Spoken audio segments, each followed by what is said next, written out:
Now that you have a clearer understanding of how SDVoE technology can offer multiple video modes, let's take a deeper dive into the science behind how it achieves this.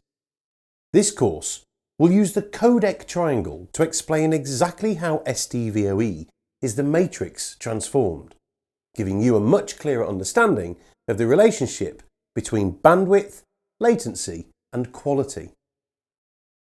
Put simply, codec is a shortened form of two words, coder and decoder. So, in the world of video distribution, a codec is a piece of algorithm which turns raw video from a source into a bit stream, then brings it back out again at the display. There are many codecs, each designed to achieve a particular purpose, and each codec has its own set of trade-offs compared to the others. An easy way to understand these trade-offs is by considering the codec triangle, which illustrates the trade-offs between the three most important characteristics of a codec: bandwidth, latency, and image quality.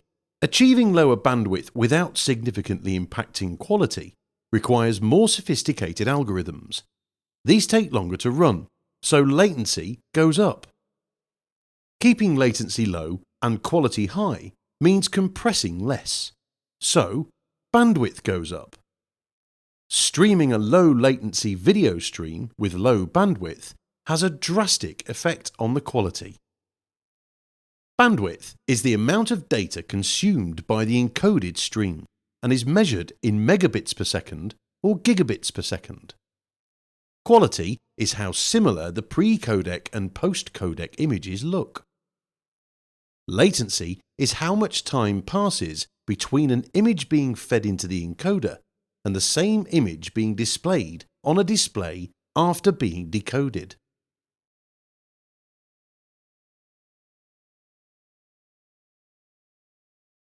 In recent years, the world of AV has been promised a true convergence of AV and IT onto a single platform. Control data made this leap at the turn of the century, and audio has moved quickly over the past 5 years. Video, on the other hand, seems to have a problem coming to terms with the fact that it's time to move. Let's look at why by drilling into each point of the codec triangle. In its native form, HDMI video consumes a lot of bandwidth. For example, here we can see that a 4K image at 60 frames per second with a 4:4:4 sampling ratio, in other words, HDMI in its raw format, requires 12 gigabits per second of bandwidth. This is calculated by taking the image size in pixels, multiplying it by the frame rate, and then multiplying that by the amount of bits in each pixel. HDMI also adds around 50% of extra overhead during the encoding process, and this does not need to be sent across the network.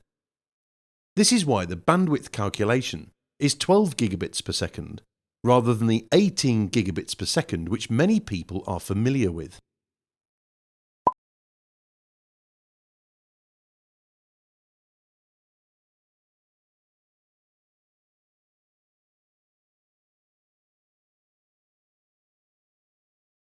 Latency is a measure of time which elapses between the source playing an image and the same image appearing on a display.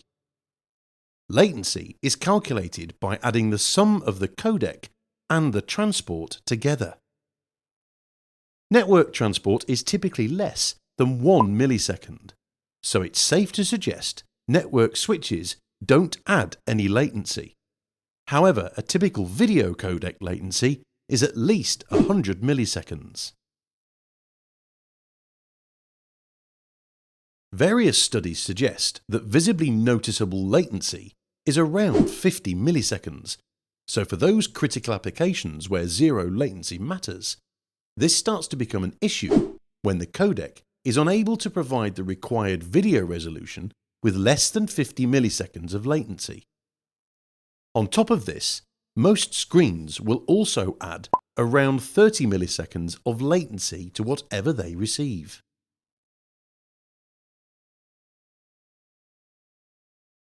So, to keep the latency lower than 50 milliseconds and keep the output bandwidth low enough to distribute across our network, what's going to happen to the video quality?